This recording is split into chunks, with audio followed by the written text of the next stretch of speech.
And deuterium isn't radioactive. It's another stable isotope of hydrogen, but tritium is radioactive. Now, they're all hydrogen, but they just have different amounts of neutrons. So it's the same thing with other elements and element 115. Depending on the amount of neutrons it has, designates the isotope, but it's 115. They will continue to take or experiment and try and make 115 at different isotopes, and I'm sure eventually they'll come up with a stable version, but it's the stable version that has the properties that we're talking about. So they somehow or another had acquired a stable version. Did they say that the stable version had come with this craft? Yeah, it absolutely came with the craft, yeah. So at the time, you having a firm knowledge of the periodic chart and knowing what was real and what wasn't real, what was your reaction to having this stable element 115 that wasn't even supposed to exist? Well, everything was impossible. Right. I mean, down to the metal. I did get a chance to look inside the craft on only one occasion, and this was important because where the reactor sat might have been critical to how it operated, since everything operates without any interconnection, so the placement of components might be critical. So they allowed me to go inside and look at it.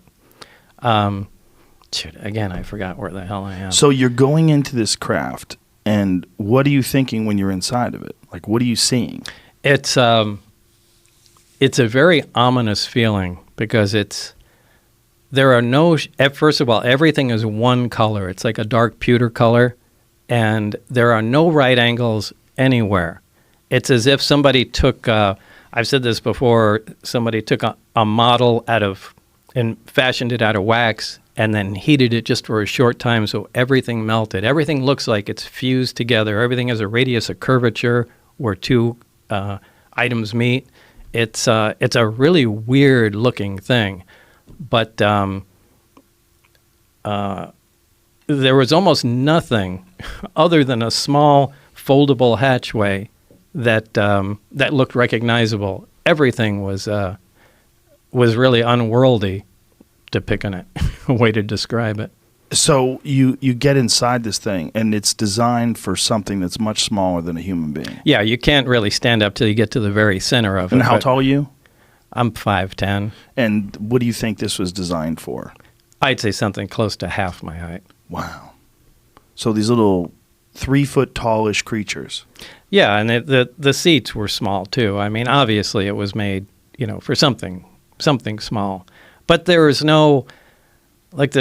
there's nothing else in there. There's just seats, the reactor, and some of the subcomponents. There's no control panels. There's no bathroom. There's no decorative components or artwork or anything that you would recognize or trim. I mean, it's just a very bare bones thing. You're not seeing any screens? Well, there are archways around it that are part of the superstructure, and one of the archways can become transparent. When I was in there was another group working on one of the archways, and you could call that a screen, more or less. So through that archway, it would maintain the solidity, the solid, whatever metal it was. Yeah, but you could see through it. Yeah, it just became transparent. Yeah, I saw that happen once or twice before I left. Did you ask any questions about what the fuck? No, there's no asking questions. There's no asking questions. No. But when you watch something become transparent, and you realize it's still there, but you can now see through it. Yeah, I mean, now that's not that impressive. We do have some liquid crystal materials that are like that. They have seen that in bathrooms. Smart glass. Yeah, they call it smart glass. So this is just, and I don't know if the craft is made of, an advanced metal or a ceramic. It was cold to the touch, so I would lean more towards a metal. You're not allowed to ask questions. No, they work on the buddy system, so I can only exchange ideas and talk to Barry.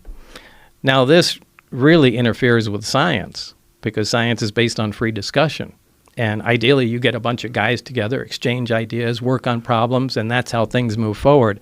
But they're so over the top concerned about security, they split everything off, and everybody becomes stagnant.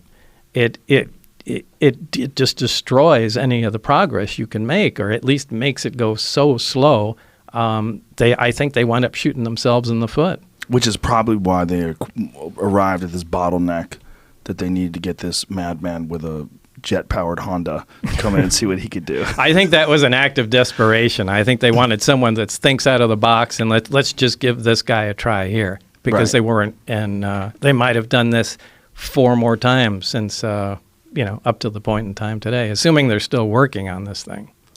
And when you see this craft and you're inside, was there any indication that there was an area that they would use to control it, to pilot? Was there a pilot seat? There were 3 seats. They sat around. The reactor was in the dead center of it, and then equidistant around there were 3 seats. And that's all. There was a large. They're not consoles. They're large rectangular objects, also spaced equidistant around the center. There's nothing on them. There's no buttons. There's no lights. There's no controls. Look the same color, the same Everything thing. is the same it's color. It's just a different shape. Right. And directly underneath them, there's 3 levels in the craft. The main level is what we're talking about. Directly under that, those are the gravity amplifiers, the big rectangular objects.